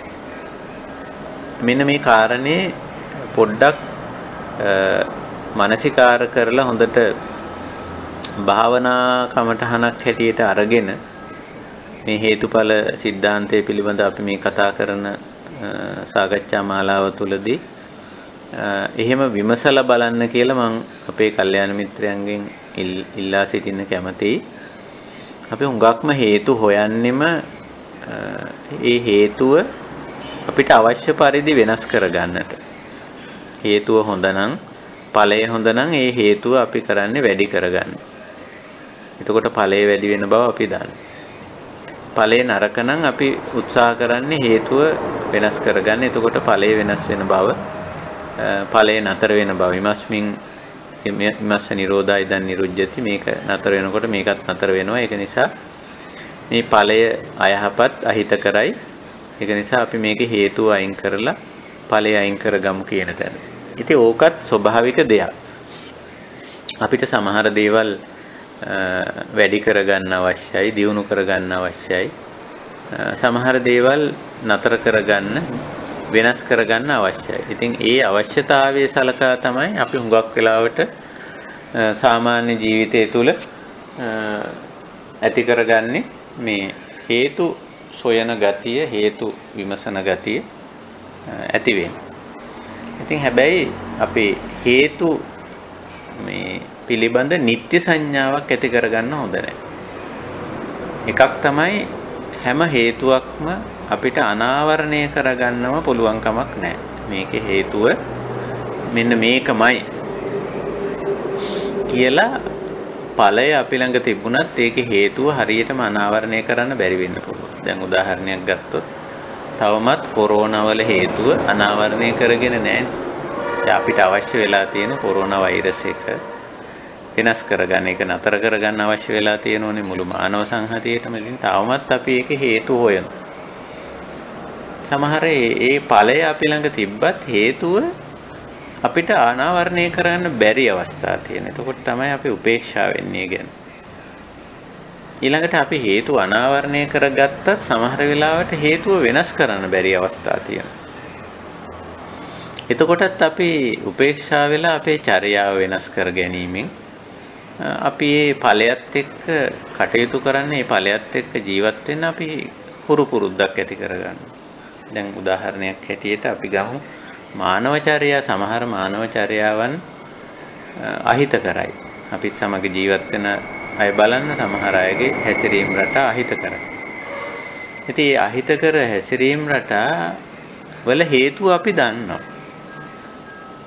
මෙන්න මේ හේතුව නිසා මෙයා මේ විදිහේ අහිතකර හැසිරීමක් මෙයා තුල තියෙන්නේ කියලා. එහෙත් අපට අර හේතුව වෙනස් කරන්න බෑ. ඒ පුද්ගලයාටත් ඒ හේතුව වෙනස් කරගන්න බෑ. ඔහුත් සමහර විට ඒකට අසමත්. අපිට වෙනස් කරන්නත් බෑ. එතකොට මේ ඵලය, අහිතකර ඵලය අපි භුක්ති විඳිනවා දිගටම. එතකොට අන්නේ අවස්ථාවේ අපිට උපේක්ෂා වෙන්න වෙනවා. විඳ දරා ගන්න වෙනවා. එතකොට මේ වගේ තියෙනවා හේතුඵල විමසීම අපිට එක පැත්තකින් වාසිදායකයි. මොකද අහිතකර හේතු ඉවත් කරන්න පුළුවන්. හිතකර හේතු වැඩි කරගන්න පුළුවන්. ඒ වගේ ඵලදායීතාවයක් මේකේ තියෙනවා. බුදුරජාණන් වහන්සේත් ගත්තේ ওই අර්ථ දෙකෙන්ම. දැන් අකුසල හේතු පෙන්නුවේ අකුසල හේතුව ඉවත් කරගන්න. කුසල හේතු පෙන්නුවේ කුසල හේතු වැඩි කරගන්න. ඒ බුදුරජාණන් වහන්සේත් ඒ හේතු පෙන්නුවේ හේතුඵල સિદ્ધාන්තය ගත්තේ ඒ සඳහා. ඒකට අපි තේරුම් ගන්න ඕන මේ අකුසල හේතු කුසල හේතු කියලා දෙකක් තියෙන. මේවයි අකුසල හේතු තියෙනවා, නැත්නම් අයහපත් ඵලවල හේතු තියෙනවා. සමහර ඒවා අපිට 100% වෙනස් කරන්න බෑ. එතකොට අපි ඒක අවබෝධ කරගෙන උපේක්ෂා වෙන්න සිද්ධ වෙනවා. සමහර හේතු තියෙනවා අපිට වෙනස් කර හැකි. හේතු අනාවරණය කරගන්නත් පුළුවන්. සමහර ඒවා අනාවරණය කරගන්නත් බෑ. අනාවරණය කරගත්තත් හේතුව වෙනස් කරන්නත් බෑ. ඉතින් අන්න ඒ වගේ දේවල් එක්ක අපි බොහොම අවබෝධයෙන්, ප්‍රඥාවෙන්, උපේක්ෂාවෙන් කටයුතු කරනවා. ඒ නිසා හේතුඵල સિદ્ધාන්තය අපිට පැති ගණනාවකින් අපේ සාමාන්‍ය ජීවිතයේ පුද්ගල සම්බන්ධතා, සමාජ සම්බන්ධතා, පරිසර සම්බන්ධතා, ලෞකික ජීවිතය මේවා යහපත් ආකාරයෙන් ගෙනියන්න. උදව් වෙනවා. ඊළඟට මේ කර්ම වෙනස් කර ගැනීමෙන් කර්මඵල වෙනස් කරගන්න අපිට උදව් වෙනවා. ඊළඟට භව විභව කරගන්න නැත්නම් භව නිරෝධ කරගන්න අපිට මේක උපකාරී වෙනවා. ඒක නිසා බොහෝ පැති වලින් හේතුඵල સિદ્ધාන්තය අපිට ඵලදායී වෙනවා, ප්‍රයෝජනවත් වෙනවා. ඒ විදිහට බලලා, ඒ විදිහට දැකලා, ඒ විදිහට වටහාගෙන අපි මේ හේතුඵල સિદ્ધාන්තයේ සමග කටයුතු කරමු. මේක පුදු දැනුමක් බවට පත් වෙලා ප්‍රමාණවත් නැහැ. අපි හේතුඵල අනාවරණය කරගත්තම ඒ හේතුඵලත් එක්ක එතන ඉඳලා කටයුතු කරන්න තරම් අපි යම්කිසි පුහුණුවක්, යම්කිසි හැකියාවක්, දක්ෂතාවයක් අපි තුල ඇති කරගන්න ඕනේ. මේක භාවනාත්මක දෙයක් බවට අපි පරිවර්තනය කරගන්න අවශ්‍යයි. ඉතින් අන්නේ විදිහට මේ කාරණේ ගැන සැලකිලිමත් වෙමු. එහෙමනම් හොඳයි, අපි මේ හේතුඵල ධර්මතාවය යටතේ තවත් සාකච්ඡාවක් දෙකක් වගේ කරන්න අපි බලාපොරොත්තු වෙනවා. ඒවා ඉදිරියේදී අපි කතා බහ කරමු. එතකොට අපි ඉදිරි දවස් 3 මුණ ගැහෙන්නේ නැහැ. 18 19 20 දිනවල මුණ ගැහෙන්නේ. අපි නැවත 21 වෙනිදා මුණ ගැහෙන්න බලාපොරොත්තු වෙනවා. සතියන්තවල අපිට යෙදিলা තියෙන වෙනත් බණ භාවනා කටයුතු, ධර්මයේ පිළිබඳ වැඩ කටයුතු නිසා. එහෙමනම් අපි අදට අපේ සදහම් හමුව නිමා කරනවා. මේ හේතුඵල સિદ્ધාන්තය අවබෝධ කරගෙන ඒ තුලින් අපේ නිවන් මඟ වඩාත්ම හොඳින් විවර කරගන්න, සාමාන්‍ය ජීවිත උනත් වඩාත් යහපත් විදියට පවත්වා ගන්නට අපේ කල්යාණ මිත්‍ර අපි හැම දිනාටම ශක්තිය, ධෛර්ය, වාසනාව උදා වේවා කියන උතුම් අධිෂ්ඨානයෙන් අදත් අපේ සදහම් හමුව නිමා කරනවා. හැම දිනාටම තෙරුවන් සරණයි. තෙරුවන්